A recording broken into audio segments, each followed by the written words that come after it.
Welcome back. I am here with Alex Shvartsman, who is a writer, editor, and translator. Alex, welcome. Hi, thank you. So I want to start with just your background. So for folks who are unfamiliar with you, if they've been living under a rock in the last 10 years, tell us a little bit about your background, just bio, where you're from, and then how you got into the writing business. Sure. So I was born in the Soviet Union and I came to the United States as a refugee in 1991. Didn't speak a word of English. Certainly didn't expect that one day I would be writing fiction at anything resembling a publishable level.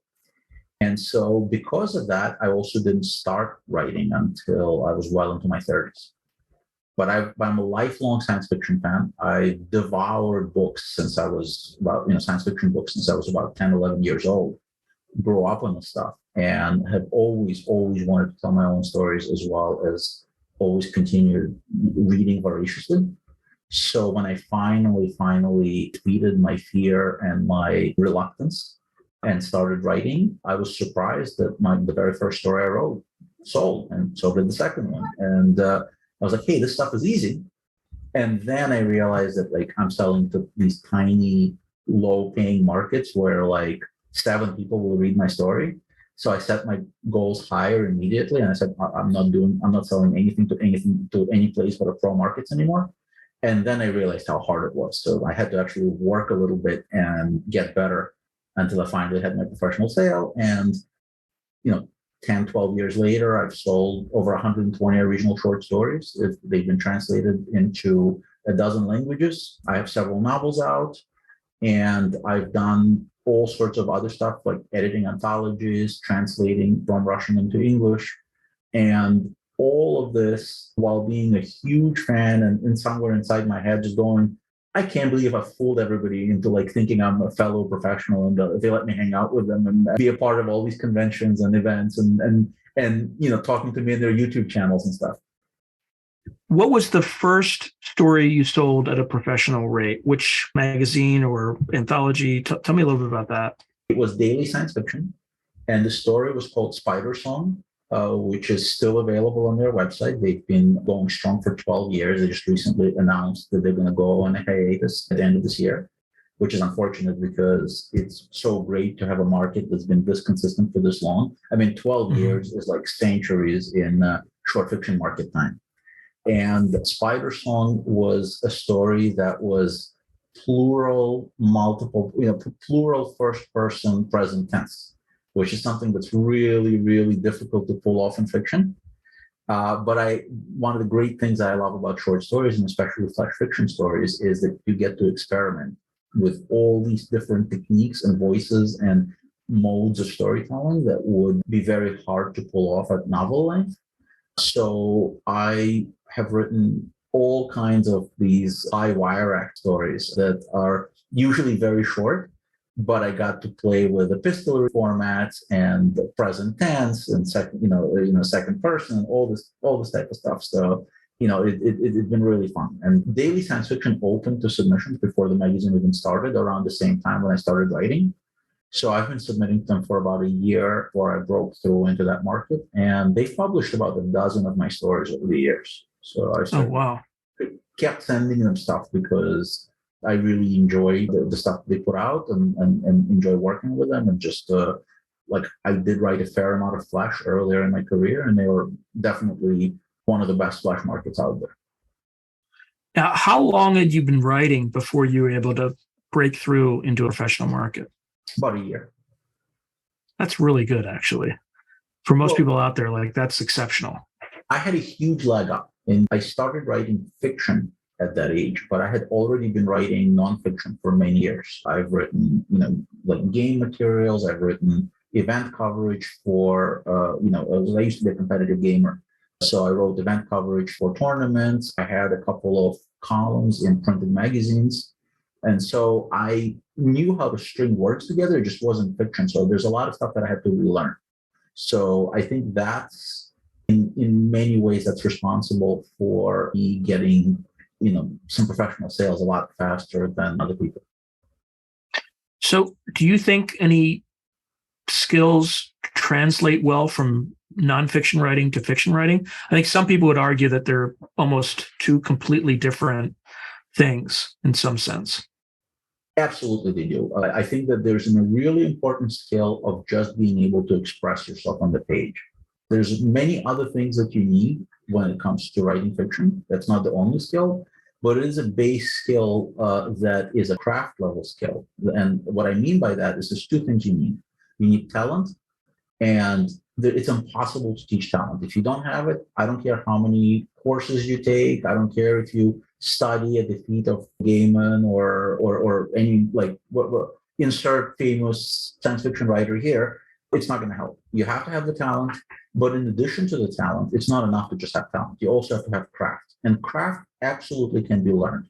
You need to put a lot of effort into it. You need to put time to hone your craft, to learn all sorts of little techniques and tools that you kind of can apply to your writing. And that's where the whole write a million words thing comes into play. So the more you write, even if it's just stuff like college essays, if you get really good at writing college essays, which not everybody does. Some people, kind of hate doing it the entire way, and they get through college and they forget how to do it at that point. So, but if you are good at it, it is a skill that will help you become a better writer in the long term. So you made this distinction between craft and talent. What are some of the things that you would bucket in talent that you can't learn? The easiest way to put it, I think, is that you have to be a great storyteller. If you're the kind of person who can just absolutely mesmerize a grandchild by telling them a story that you're completely making up on the spot, or if you have a room full of people that's hanging on some shaggy dog story that you're telling them in person, then you probably have a talent for storytelling. And that's the foundation that you need. If you're not a good storyteller, it doesn't matter how skillful you are in the craft area, your fiction is going to be kind of lifeless. And you could still probably get to the point where you'll sell a few professional, make a few professional sales here and there, but you're not going to be a master. That's again, I believe genuinely that it's kind of like playing music or singing, or there's a lot of other things. You can learn the basics of singing, but you have to have a talent for it to get beyond a certain point. And for people who are just entering in or just doing their first submissions, how can you tell reasonably early? It's pretty easy with basketball, right? Like if you're 3 feet tall, it's probably not for you. But in writing, how do you tell if you have talent or not? I think that if you enjoy doing it, that first of all, there's no reason not to. You can still tell stories and you will still entertain some people and derive joy from it. If you don't enjoy it, even if you have all the talent in the world, it's not worth doing, right? It's a version of self-abuse, because you're essentially giving yourself homework for the rest of your life. So unless you actually enjoy the process and enjoy the result, why do it, right? So yeah, if you feel like it's something you want to do, give it a shot. There are a lot of resources out there. There are workshops that you can attend. There are critique groups. The worst possible thing you can do is take the opinion of your friends, because your friends are on your side. They will love you and they will want to support you no matter how terrible you are. And I like to use it as an example. If you're hanging out with your friend and your friend starts playing the piano or the guitar, you will generally enjoy it and you'll tell them they're very good, but you probably wouldn't pay money for a concert ticket to listen to somebody at their skill level perform, that same music. And that's the difference. You want to get the opinion of somebody who's not invested in you already. They're not your friend. They may be a part of the same critique group. They may be an instructor at a workshop, and they can hopefully guide you and they can identify your strengths and your weaknesses and help you get better. But again, nobody has the magic, powder that they can sprinkle on you and say, okay, now you didn't have talent before, but here you go. Here's a generous helping of it. It doesn't work that way. You have to, if you have it, you have to work hard to develop it. Well, and then generally the market will tell you too, right? So that's the other thing. How do you recommend that people who get into the business deal with rejection? Because in my opinion, there's more rejection in this business than any other business out there, maybe with the exception of Hollywood, maybe. You have to have an incredibly thick skin. I can't tell you how many people who I believe are way more talented as writers than I am, that I know who got in and they just could not cut it because the pressure was too much. The rejections were too heartbreaking. When you write your best story and you send it out to a magazine or an anthology and you sit on it for a year, and a year later you get like a 2-line rejection note saying, no, we're not taking it. So then you have to just send it another place, and pretty soon, like, you may have been submitting that same story for 5 years and you don't even like it anymore at that point. So that's not for everyone. And I'm not gonna lie, it's no matter how good or how talented you are, it's really tough. But there are ways to lessen the sting, so to speak. First of all, keep writing. Don't put all your eggs into one story. New stories, write a story a week, write a story a month, whatever it is you can get away with, that can fit your schedule.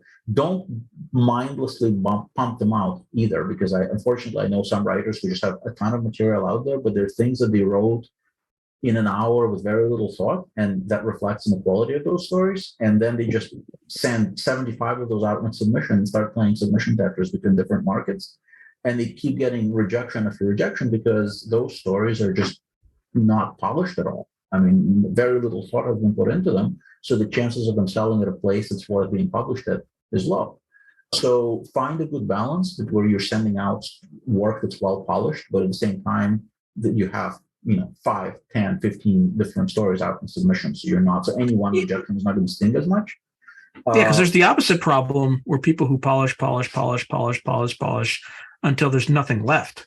Right, there's that. But that's more of a workshop problem. Like, if you bring a story into a critique group, you can't just blindly listen to all the feedback everybody gives you, because it's going to just, at the end, if you do it enough times, it's going to completely wash off anything that's original and interesting about your story, because somebody's not going to like it, and you're going to have this generic thing. So I always tell people, you want to listen for 2 things when you're at a critique group. One is when a whole bunch of people agree with each other on something, and they're all independently of each other. They're not piling on you because everybody's in the room hearing each other speak. But if they've independently arrived at the same problem that they found in your story, then they're probably right. And the second time you want to listen to them is when they say something and the light bulb goes over your head and you go, oh, that sounds exactly right. I actually see the problem now and I know how to fix it. Other than that, you can pretty much ignore what they're saying, because everybody's going to have a different way in which they're going to want to fix your story. And I actually have a perfect anecdote to go with this. So early in my career, I attended a workshop called Viable Paradise, which I speak very highly about. It's a great workshop with lots of professional editors and authors who provide instruction. And it's a workshop you have to qualify for. So you send in a story or you send in a novel fragment, usually a chapter. And if they like it enough, then you get to go. And it's limited to, I think, 32 people or so per year. So I sent in a short story and I got into this workshop, and everybody had a different idea about what I should do with the story. All the instructors had completely different and often opposing opinions on how to fix it. My fellow attendees had some thoughts on the story as well. And when I came back from the workshop, I loved it. I learned a lot there. But as far as the feedback on the particular story that we're talking about, I had no idea what to do with it. So I just shelved it. I said, you know what? I'm going to put it away for a couple of months. And I'm not going to look at it right now, because I don't know which of these luminaries I should listen to, since they're all telling me different things. And while the story was literally in my desk, I got an email from Mike Resnick, who's read it previously, and he's like, hey, remember that story you showed me? Do you have anything else that you've written in that universe that hasn't been published yet? And I said, well, that story hasn't been published yet. He's like, great, I'm going to buy it for this new magazine I'm starting called Galaxy's Edge. He didn't even see it yet, or did he? No, did he have shit? He has read it, but he's read the same version that all of these instructors have read, and he didn't want any of those changes. He believed in the story as it was. Right. And so in the end, he said he's buying it anyway. I'm like, well, hey, I went through this workshop, and do you mind if I just change some line by line stuff, because they made some good points there? And she said, change whatever you want, send me the new version, and I'll read it. So the only changes I made were line by line edits, where I just made the language, the text a bit stronger. And the story was in the inaugural issue of the magazine and ultimately became the basis for my novel, for The Middling of Literature, which is my most recent novel that came out. So, and that story, like I said, every instructor, and they all know what they're doing. They all have many years of experience, but every instructor they're not going to teach you how you should write your story. They're going to teach you how they would have written the same story. And so you have to find which of that advice works for you and which of that advice works for them, but may not necessarily work for you. And it takes a little bit of a spine because certainly, you have somebody who is an award-winning or a best-selling author, and certainly they know what they're talking about. But ultimately, you want to establish your voice and not copy theirs. Now, let's talk about the transition from short stories to novel writing. Now, did you start with short stories and then transition to novels? And if so, what was that process like? How long did it take?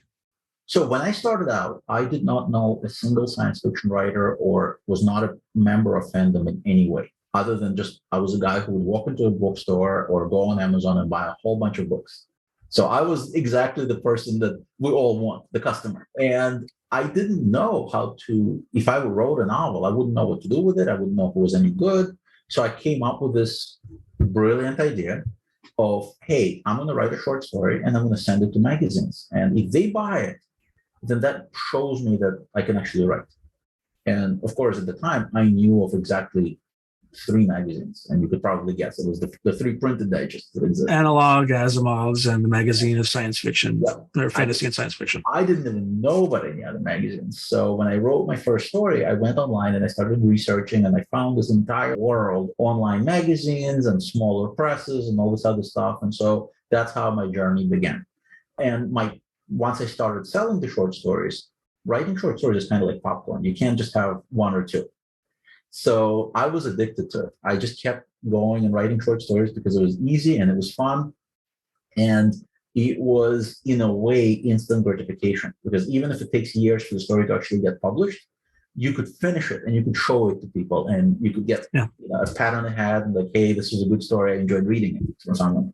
So, by the way, this is why I highly recommend that new authors start with short stories, because again, I always take the cynical approach, but you fail faster, right? Yeah. You can figure out what works and what doesn't. Whereas if you commit yourself to a 100,000 word novel and it doesn't sell, like you probably spent a year or more writing that thing. And if it doesn't sell, that's a pretty big, and which in most cases it won't sell because it's very difficult to do unless you self-publish it. That can really discourage you to the point where you just stop writing.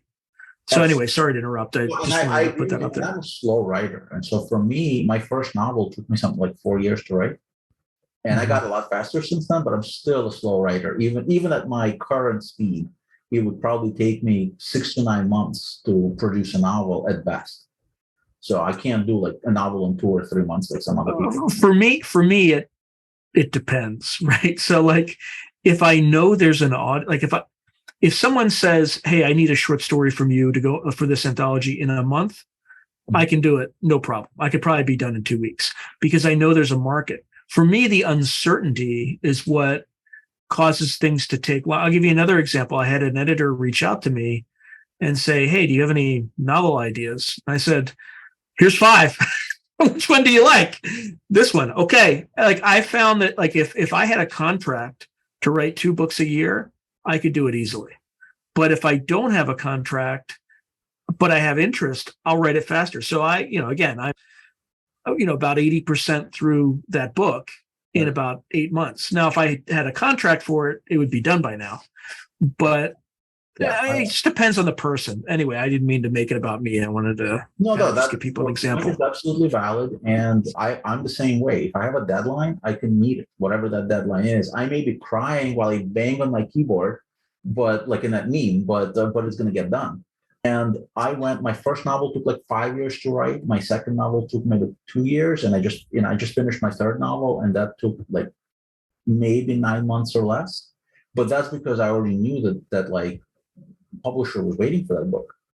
Yeah. So that makes a big difference, right? And it gives you the confidence boost. And the same thing is true for short stories, by the way. When you're invited to write for something, first of all, yes, it's not a guarantee that the editor may still reject it if That's right. and it's perfectly okay. But your odds are just insanely higher than if you're writing to an open submission window where they get maybe 1,000 stories and they're going to buy 5 of them, right? But an editor will solicit 30 stories and buy 20 of them or more. So your odds are already good because they're not going to solicit the story from you if they haven't read your work. Yeah, I would say if I solicit a story from you, it's 80 to 95% that you're going to get published. For me, it's probably 65% because, but I tell people straight up, I tell them, look, it is not a guarantee that you're going to sell me the story. You have excellent chances, but it's ultimately, I don't care if you're a New York Times bestseller. I don't care if like how many Hugos are on your mantle. If I don't like the story, I'm not going to buy it.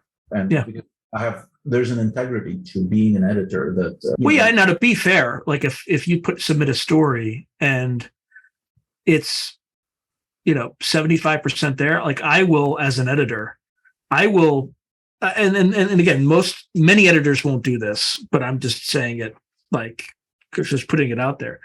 In fact, there's one story right now that I got, and I'm not going to say who or whatever, that from a storytelling standpoint, it's good enough.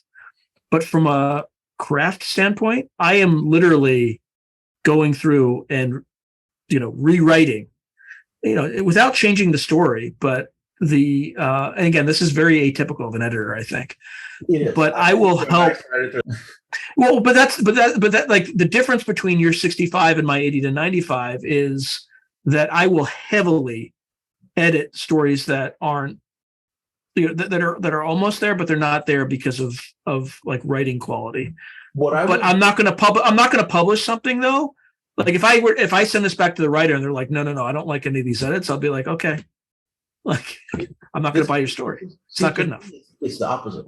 If I see that the writing itself is weak, I'm not going to rewrite the story. I'm just going to reject it because that's the most important part. I can't fix your writing for you because then it becomes my writing. And like I don't want to publish me. I want to publish you. So if I see that the writing itself is weak or that just the story doesn't come together, it's done. But what I will do is if there is clear path to where I say, okay, the story generally works, but the ending doesn't. But I have an idea for an ending, I will share that idea with the author and see if they like it. But if they do like it, they're welcome to use it, but they're the ones rewriting their ending. If the pacing doesn't work, I can tell them, okay, like this is, so essentially it comes down to, is there an easily identifiable problem? Or are the issues with the story deep enough where it's going to take multiple rounds of rewrites, a lot of work, and I can't do that because working on 7 other projects, while I'm doing this. Mine mostly has to do with language, right? So if like everything else is working, but the language is clunky, that's where I make heavy edits. Like I don't make edits in the storyline. I don't like if that part of this, like if it's, I think I'm much more encompassing when it comes to storytelling. Like I'll throw craft, like things that you consider talent, but separate from craft. Mm-hmm. I'll throw, some of the craft. If the craft is okay, but I guess you would say the third category is just language and writing. That's where I get, I will like if I'll get a story, I'll be like, I just need to line by line, like rewrite. That's kind of where I get involved. Whereas otherwise, if I didn't have time, the story would just be rejected. I feel like every editor, just like every writer, has their strong, like the parts that they're strongest at. And I feel like mine is I'm a strong story mechanic, right? So I can see the plot and I can kind of go, okay, well, this is what's working. This is a through line that works. This is where things kind of fall apart, and this is how you can fix it. So a lot of my edits pertain more to the plot. Like, yes, I'll do some, I'll make suggestions on certainly on line by line level, every editor will. But it's those plot things. If I see a clear path of how things can be fixed, if I don't see it myself, then what can I tell the writer, right? I'm gonna say, like, I fix it, but I don't know how. So that's where it could become a rejection. Or if I see that like the only way to fix the story is to completely just write a new story basically with the same idea, I don't want to put them through that because A, there's no guarantee that I'm going to like the second story, and B, it's just a tremendous amount of additional work. So if the plot doesn't work for me, it's rejected. Like I don't even now. If like you, I see like a way for it to end slightly differently, but everything else is good, I won't reject it. I'll make that recommendation, but I don't try to be too prescriptive. I'm like, hey, here's one way it could end. And the other thing too is on the front end, I also try to. I mean, you went through this process with me. I try to get a log line so that at the very end of the process, I don't have 6 stories on Russians in California, right? I had 1 story on Russians in California, and that was from you. And then that way you can avoid that also that painful rejection where it's like, sorry, I already have 6 stories on dragons. I can't take a 7th. And right? This has happened to me on the randomest things too. I mean, I had a sports anthology that I was writing for, and I wrote them a funny golf story. And then the last minute, they got a headliner who changed his mind and also wrote a golf story. And they're like, well, we don't want 2 golf stories. I'm like, well, all right. So I ended up selling it somewhere else, and it did well, but it still stings a little bit. So well, yeah, and it's by the way, it's like a failure on the part of the editor to take get these things out in advance. Now, if somebody gives you a log line and they turn in a golf story when they submit when they said they were going to do a football story, then if you reject it, that's on them. That's not on you. But there are ways to mitigate the process so that you also, as an editor, you don't want to be in that position at the last minute. You're a deadline, and the guy who should have turned something in 3 months ago turned something in, and it's the wrong story, and you're going to miss a deadline because you didn't manage the process at the beginning. You help yourself with that.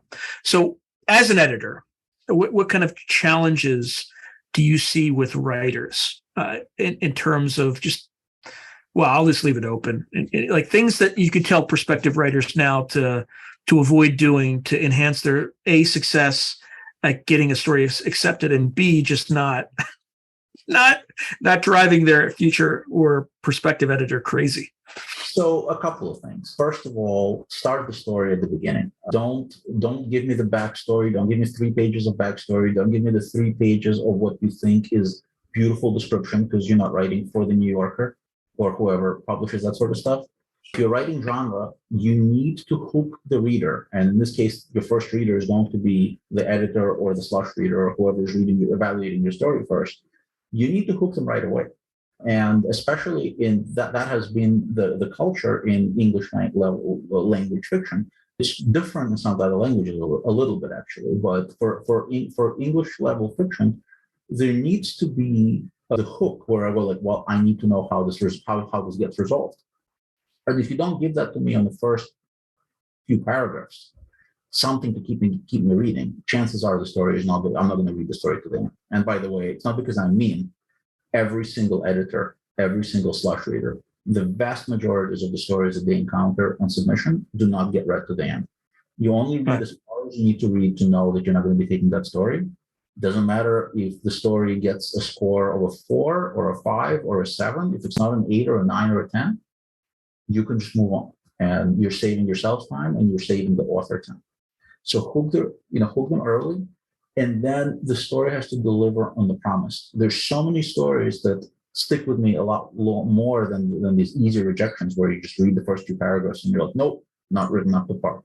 The stories that really kind of hurt is where it's really an interesting premise with interesting characters and things are happening, and you get to the end and you just realize that the author had absolutely no idea how to end the story, because they put themselves into a position where they had an interesting premise, but they themselves did not know how to resolve it, and so they just put some kind of a very easy to see through catch on it. And it's not really an ending, and you're so disappointed because you were looking forward to finding out, well, how do you explain all this? And they just don't. They're like, oh, it was all a dream, by the way, or something stupid. Yeah, well, I'm using a very cliched thing, which doesn't happen a lot, thankfully, these days, but you know what I mean. So you need to have an idea of what the through line is for your story, what the plot is, and it needs to have a plot. I don't care how well written it is. It can't just be a vignette. It needs to be a story. And my suggestion is that when you sit down to write the story, and this is what I do personally, you need to know how it begins and you need to know how it ends. With absolute certainty, you need to know how your story ends. If you don't know how it ends, don't start writing it until you figure that out. And to me, that really helps. And another piece of advice is if you're writing for a themed anthology, or if you're writing for, any kind of a theme that you think has been, any subject matter has been covered before, what is it that makes your story different? First you need to be widely read. You need to have read a lot of science fiction. You need to understand the roots of the genre to know that you're not just rewriting a story that's been written 20 times over and you're doing the exact same thing as it's been done 20 times over. And we have categories for that. Right? One of these categories is it's Earth All Along. Right? Earth All Along is a story where tropes in industry speak, right? Yeah, it's a trope where by the end of the story you realize that it was happening on Earth all along, and it's not aliens, it's just us. And by the way, I'm so clever because I fooled you and I made you think about it in a different way. Except when you're not clever, every editor has seen so many versions of that story that we're sick of it. So it's kind of like you could be clever and do something new with that, but that's what you would have to do in order to get it past a quality editor or any kind of a submissions person. So yeah, be different, write something that everybody else hasn't written already, and just have a plan of how to hook the reader early and how to keep them to stick with you and stick the landing. I know it's a lot, but again, every magazine will get hundreds, if not 1,000 submissions for every story that they buy.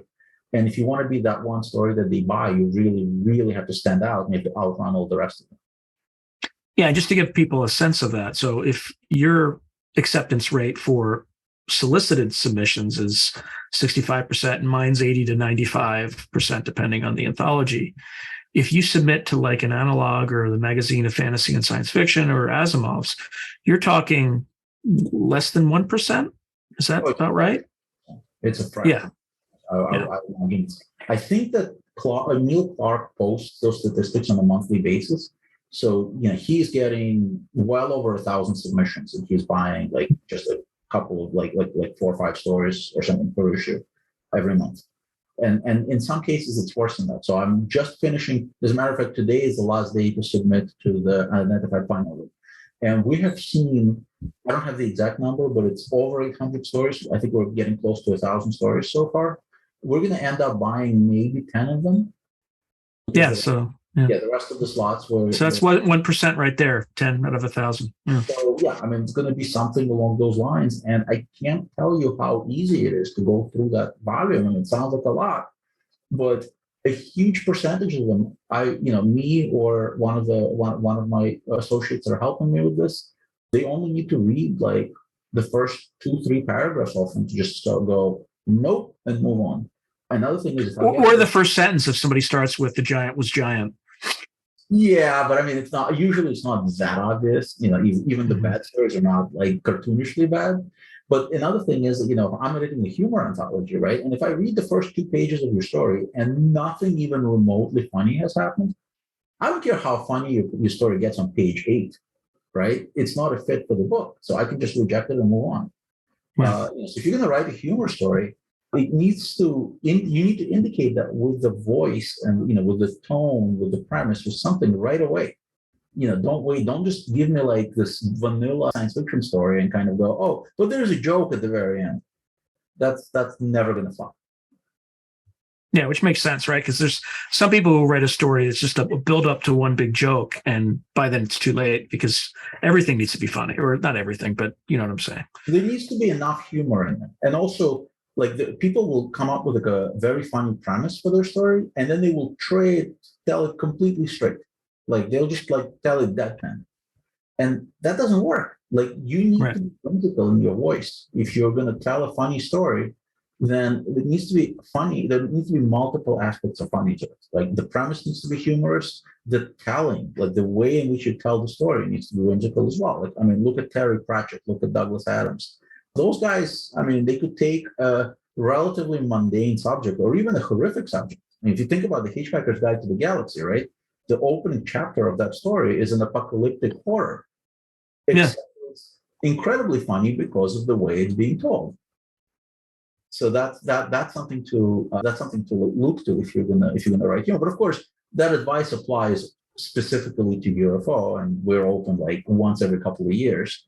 So, for other publications, you don't necessarily have to be funny, and a lot of them prefer that you wouldn't be funny, unfortunately.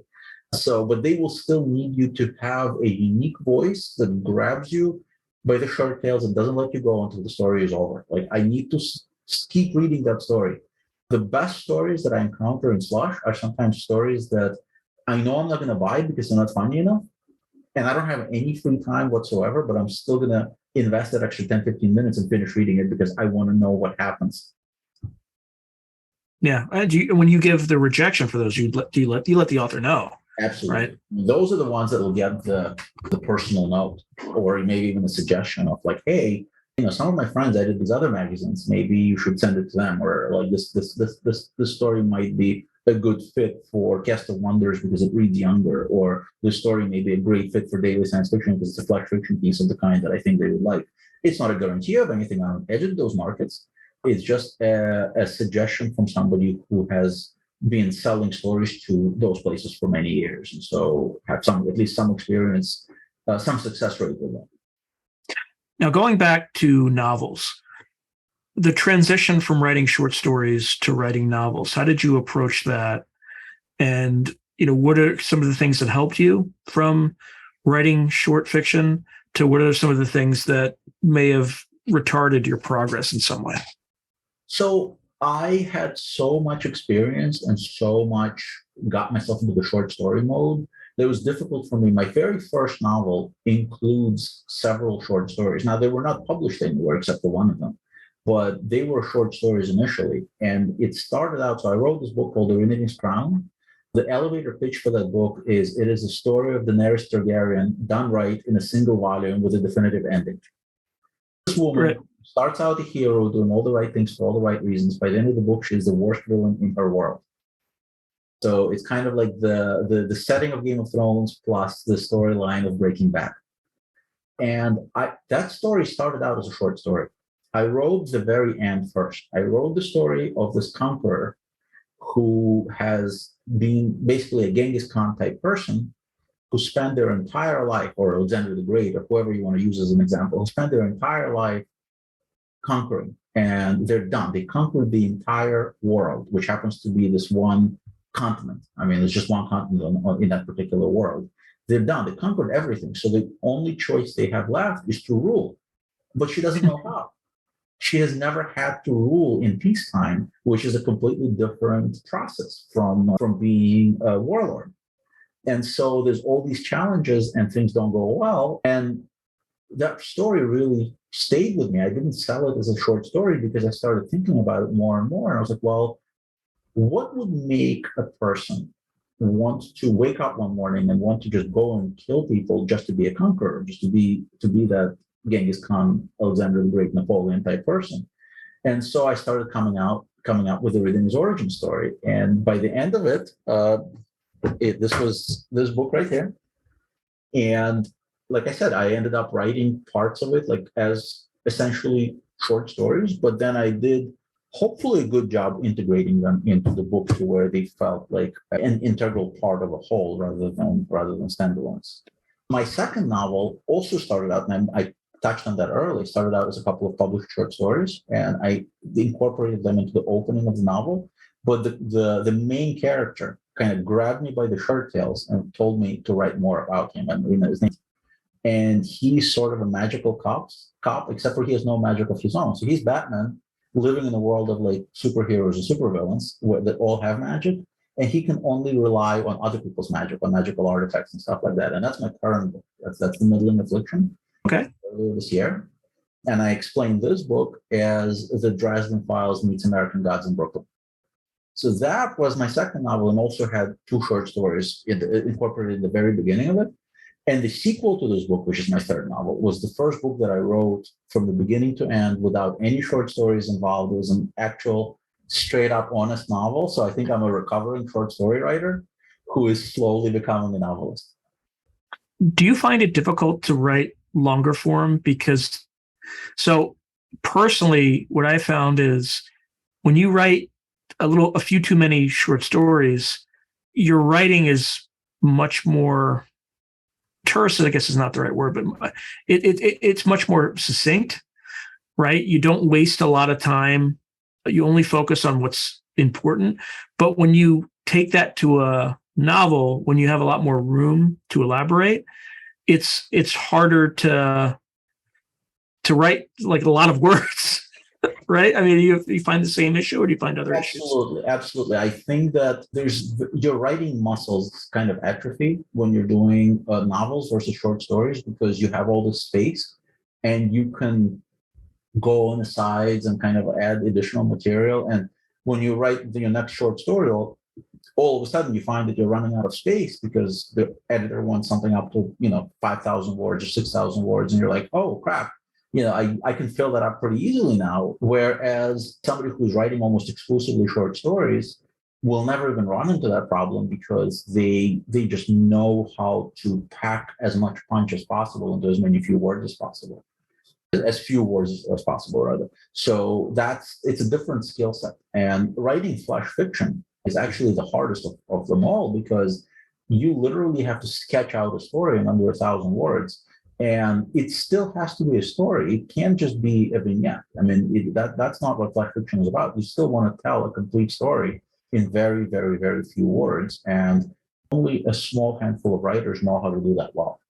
And some people never learn. I mean, it's not because they're bad writers, it's just because, if you started out writing novels, I can't conceive of Brandon Sanderson sitting down and trying to write an entire story in under 1,000 words. It's just not how his mind works at this point, I imagine. Right.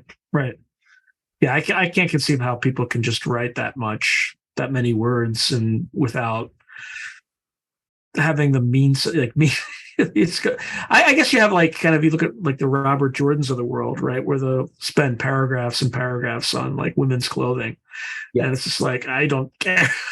Like, you won't see that in my writing. Okay, I tend to write novels that are just filled with plot and dialogue, and they don't dwell on anything to look. I've been told numerous times for each of my novels that, hey, this plot could have been a trilogy, and I'm like, yeah, it could have, but not. I want to keep you moving along. I have a short attention span, and I want to write for the readers who also have a short attention span, right? Like, if I can keep them engaged, then I've done my job.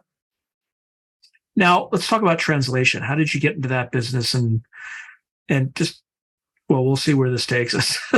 Entirely by accident. Like I said, I was a fan first. And I was already a successful short story writer and published writer when I did my very first translation. And I did it because I simply wanted to geek out about that particular story with my fellow English speakers who could not read it in the original Russian.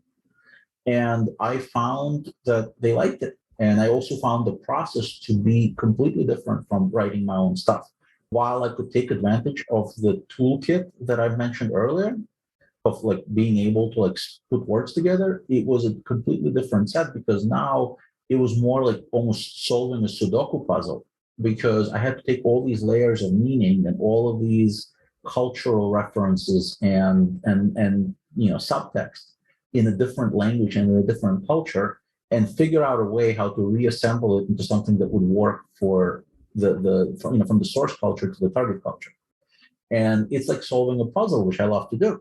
So every time I translate, it just I feel like it uses a different part of my brain. I could be writing a couple of chapters or a couple of hours worth of fiction, and I'm exhausted and I can't write anymore. And I can just switch over to the document and just start translating. It's a completely different part of my brain. For me, it's like writing versus like building a model in Excel. Exactly. It's more like building a model or painting a miniature or something like that. It's a different thing, but it is problem solving, right? And I did not expect, I never planned on doing it professionally, did not expect that it was going to go anywhere. But at this point, I have translated for major, some of the largest video game companies in the world, movie studios, TV studios, publishers. My translations have appeared in just about every major science fiction short story market out there. I mean, actually, I hate to say this because I consider myself to be a writer first, but I think I'm a more successful translator than I am a writer when it comes to short fiction, to be sure, because I've had translations at like Tor and Asimov's and Clark's World and all these other markets. and with a much better success rate than even my own short stories, because usually I send it out like one or two places and it sells. How does that work? Is that more of a push or a pull? In other words, do you push these stories to the various people you sell them to, or do they reach out to you and say, hey, there's a story we heard about in this Russian market. Can you translate it for us? So at this point, people know me as a translator. And so sometimes the editors will reach out and say, hey, I'm doing a dragon anthology. And is there a really good dragon story that you can recommend? Because they don't know, they haven't heard about stories in the Russian market, because why would they, right? Like, I mean, how many stories do you know about from French market or the Chinese market or anywhere else that haven't already been translated into English? So they're asking me to make that recommendation. And the reason why I've been so successful at placing these stories is that I'm relying on my skill as an editor to pick the stories that I think would work well in the year. So essentially, I am that first slush reader, right? I'm reading the stories that are being published in Russian, and I'm going, oh, this is really cool, but it's not going to work for the U.S. audience. Like, nobody's going to want to buy this. Then, it's not going to, for whatever reason. And then I'll read another story and I'll be like, that is perfect. That's exactly the kind of story that I think will transcend languages and cultures and will work very well. And so I will reach out to the author and I will ask permission to translate the story. And the way that works is, I own the English language copyright, right? So as a translator, the translator owns the copyright to the translation.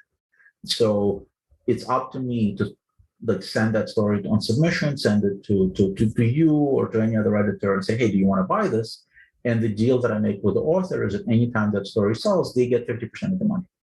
So I do all the work. So the contract is with you as translator, I am the agent for that story.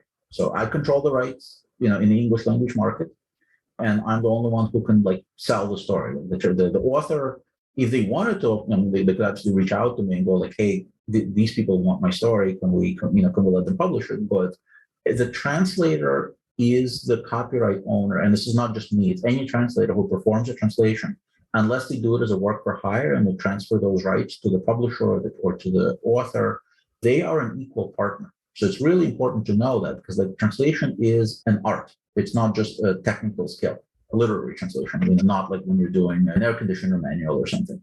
Right. So the translator is essentially a co-author of that story at that point in the target language. So in other words, the contract, if I take the contract I sent, I'm going to talk really mechanics here.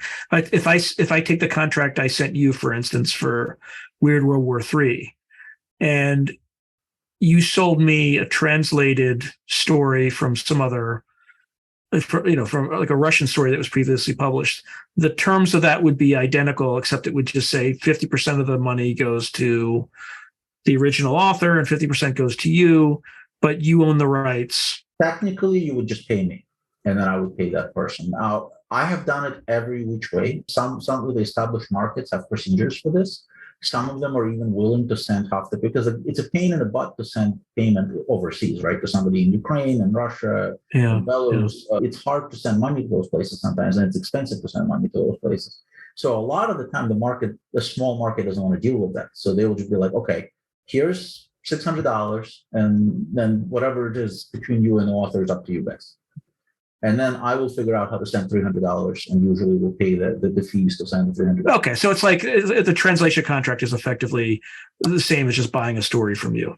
And you are still buying first rights. So it's not a reprint. You're still buying first English rights because the story has never appeared before in English.